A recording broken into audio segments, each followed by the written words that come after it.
Edian, ini adalah mobil listrik dengan pintu lengkap ya, bukan 3 pintu atau 2 pintu, yang harganya di bawah 200 juta. Starting 195 juta. Kalau di luar namanya BYD Sigul, tapi BYD Sigul itu ya masuk ke Indonesia jadi Atto One, jadi nemenin Atto 3. Nah, yang lucunya lagi adalah sebenarnya mobil ini bukan mobil baru. Jadi udah keluar duluan sebelumnya. Dan sekarang keluar varian faceliftnya. Yang masuk Indonesia itu varian facelift. Jadi bumper depannya dia berbeda dan bumper belakangnya juga berbeda dengan yang generasi pertama. Yang pertama kali keluar bentuknya kayak gini. Dan yang paling gila, harganya 195 juta untuk varian yang standar, dan untuk yang premiumnya itu 235 juta. Bedanya apa aja? Bedanya pertama range. Gue pikir ya karena harganya under 200 juta atau 95, berarti range-nya pendek dong. Enggak, ini baterainya di bawah 300 kilo range-nya. Dan untuk yang varian lebih tinggi, yang premium, itu baterainya lebih gede lagi, bisa lebih panjang 80 km. Tapi yang di DC ya, bukan WLTP. Mungkin kalau WLTP 300 kilo jadi 250 kilo ya. Dan mobil ini punya dimensi yang kurang lebih sama kayak LCGC, Agya atau Ayla ya, jadi kecil. Mungkin kalau kita lihat kayak Picanto ya. Ya, jadi sebenarnya mobil kalau harganya 250 juta starting sampai 300 juta B aja, tapi ketika harganya kayak begini itu kayak wow. Dan banting-bantingan harga, gue nggak nyangka Indonesia tiba-tiba langsung perang harga mobil listrik lebih cepat. Jadi apa yang di Cina udah perang harga, di sini juga langsung perang harga. Dan ini desain belakangnya bagus, jadi gue lihat depan, belakang, samping itu bagus, futuristik dan agak sedikit sporty ya. Dia tuh nggak dibikin kayak crossoveran. Biasanya kan zaman sekarang crossoveran semua ya. Ini nggak, dia dibikin sporty. Lucu deh pokoknya, bagus. Gua nggak ada komplain. Depan, belakang, lampunya pun juga LED-nya bagus. Di sini ada titik-titiknya. Aduh, cakep deh. Nggak ada komplain. Di atas ada serpent antena sama dia spoilernya dibentuk seperti ini ya. Terus kita lihat bagian bawah sini, bagian rodanya juga nggak dikurang-kurangin loh. Suspensi belakangnya dia emang masih pakai torsion beam. Tapi ya ini peleknya sudah pakai velg racing, bukan velg kaleng. Ada rem cakram di bagian belakangnya dan sudah pakai electronic parking brake. Ya, bannya dia pakai mereknya Westlake ya, Danau Barat. Ukurannya 185 55 R16. Emang nggak terlalu besar, tapi ya mobilnya juga nggak gede kok. Terus kalau kita lihat bagian sini ya, handle pintunya dia tuh rata bodi, bisa masuk ke dalam. Dan lekukan-lekukannya juga ini sih, desainnya niat ya. Sama waktu gua ke Thailand apa ke Cina gitu, gua pertama kali lihat mobil ini, dia tuh pakai wipernya 1. Yang ini masuk ke Indonesia, wipernya 2. Jadi udah lebih advance. Sama kalau kita buka mesin depannya, nah ini dia kalau kap mesinnya dibuka, dia nggak ada storage di bagian depan dan mesinnya semua kelihatan. Di sini ada radiatornya, terus ini ada tuas, bisa ditarik. Katanya sih buat buka si ini ya, colokan listriknya kalau misalkan macet. Ya, apa coba? Kita buka coba.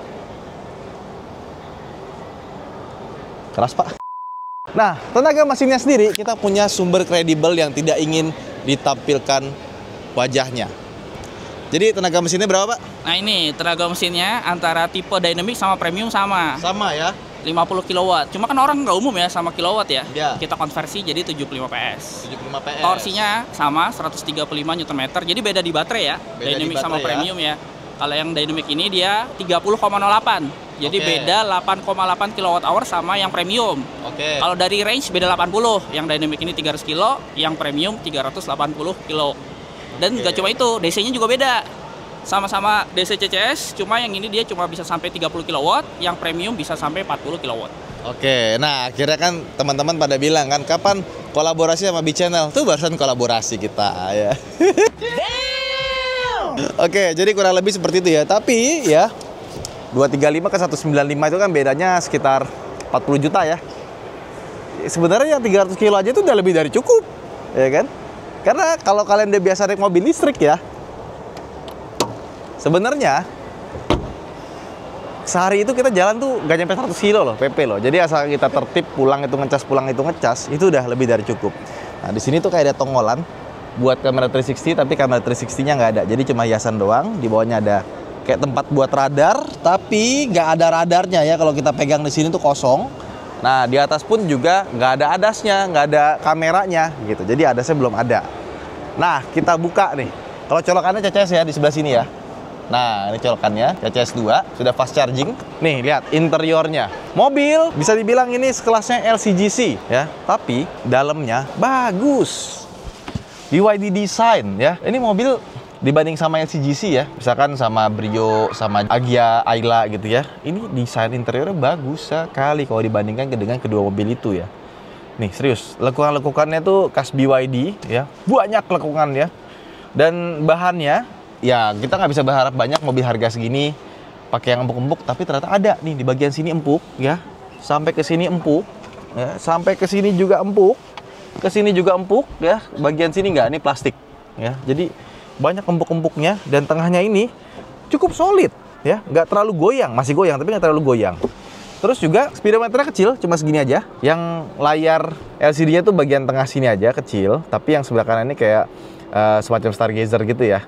Tapi berwarna nih, bagus. Dan untuk baterainya ada di sini nih, 48% sekarang. Dan range-nya sekitar 143. Nah, terus head unitnya, dia nggak sebesar yang lain ya, dan bezelnya pun terasa tebel. Nah, sama BYD itu biasanya dia bisa dibikin tegak atau dibikin begini ya. Tapi yang masuk ke Indonesia itu dia nggak bisa muter-muter, jadi cuma segini aja ya.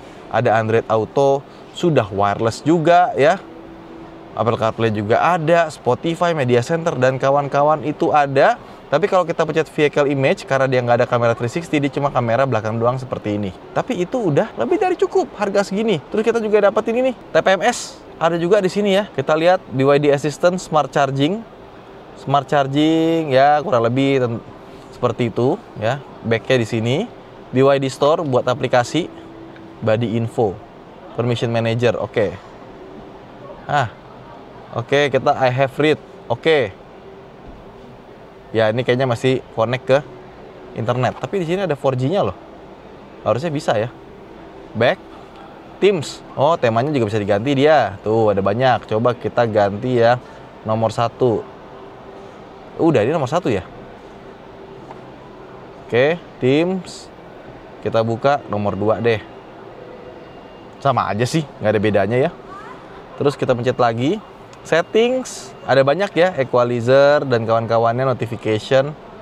Oke, ada screen, instrumen, lock, slide, energy, vehicle, service, ada sistem, ada semua lengkap. Terus Spotify sama Media Center buat masukin USB dan kawan-kawannya ya. Nah, cuman kalau kalian nggak suka dengan pengaturan, ngomong apa dia tadi? Coba kalau kalian nggak suka dengan semua pengaturan yang dari sini ya, tenang.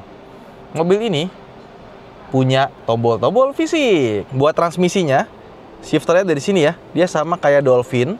Terus ini ada untuk mode berkendara. Terus ini buat snow mode, auto hold, ada hazard, buat nyalain AC-nya, sama ada buat matiin dan kawan-kawan. Dan ini untuk volume ada di sini ya.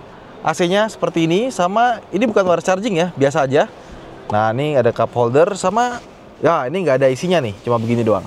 Tuh, ada USB A sama C tutupannya. Terus setirnya kita coba, dia belum teleskopik tapi sudah tilt steering. Nah, di sini ada kotak tapi nggak bisa dibuka ya, cuma gini aja. Ini buat AC-nya. Sama kalau kita buka di sini, nah ada lampu dan ada kacanya. Ini ada tombol kayak buat buka sunroof tapi nggak ada ya. Sama lampunya ini bagus ya, dia sudah LED loh. Dan bisa diatur dimmingnya terang atau biasa aja. Spionnya seperti ini. Terus door trimnya nih kita lihat ya. Nah, yang auto cuma auto down doang yang sebelah kanan. Kirinya juga auto down. Oh, semuanya sudah auto down tapi nggak ada yang auto up. Bagus loh. Yuk, sekarang kita ke belakang. Nah, ini dia bagian belakangnya. Legroomnya cukup. Headroomnya juga cukup. Ya, kita nggak akan mentok kalau kita tinggi 170 cm. Kursinya dia model pocong tapi bagus dan sudah dibungkus kulit ya. Motifnya juga bagus, ada ISOFIX-nya, tengah ada seat belt-nya. Cuma kalau kita buat bertiga kayaknya sih agak sempit ya, karena emang mobilnya tidak begitu besar. Plafon warna hitam dan door trim belakangnya pun juga nggak dikurang-kurangin loh. Ini memang masih plastiknya itu kasar, tapi yang bagian sininya empuk.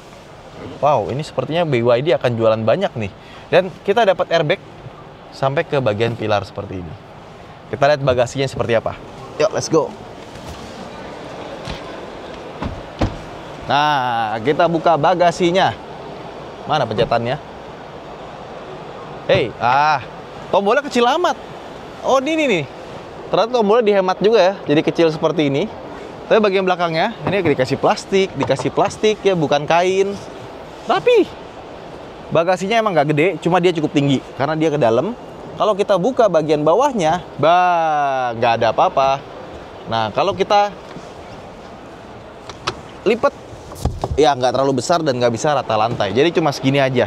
Jadi dimensi emang bukan sesuatu yang diunggulkan dari BYD Atto One. Tapi ya, harga segini loh, mau protes apa lagi gitu. 195 dapat mobil kayak begini. Ya, ini kebetulan yang 235. Ini sebenarnya agak-agak mengagetkan sih. Mobil dengan harga 195 dapat yang seperti ini. Emang yang 235 kita dapat range lebih panjang, tapi menurut gua yang 195 juta aja udah lebih cukup. Mungkin kalau misalkan dikasih tipe yang lebih tinggi, harga 255 juta, ada saya dilengkapin, itu bisa jadi perfect killer. Nih, lihat. Lampunya aja desainnya niat loh. Ada proyektornya, garis-garis gitu ya. Luar biasa BYD. Bener-bener dia banting harga. Ini merusak pasaran dan ini yang kena bukan cuma mobil listrik doang, tapi juga mobil bensin. Ya.